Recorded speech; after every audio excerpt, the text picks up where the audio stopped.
еңбектерінде және алғашқы жазбаларында анасына жазатын хаттарына бейімделгендігін көрсеткен. Ол анасын жақсы көргендіктен оған шын жүректен хат жазған.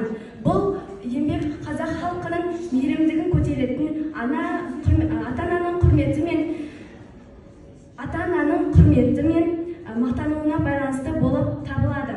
Анаға хат жазудың беттерінде аналық қарым-қатынастарын мейірімдемеу мен мағынасын білу, оларға арнайы қадам жасау, мейірімді қолдау мен жақсылап тапқырлық беру керек. Шығарманың шығу тарихы.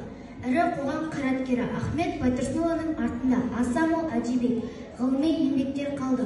Ол өз заманында әрі ақын, әрі аудармашы, әрі ғалым ретінде танылды. Ахметтің 1909 жылы Петербург қаласында 40 мысал деген атпен жарық көрген алғашқы кітабына негізінен орыс мысалшысы Иван Крыловтан аударған аударма мысалдар жинақталды.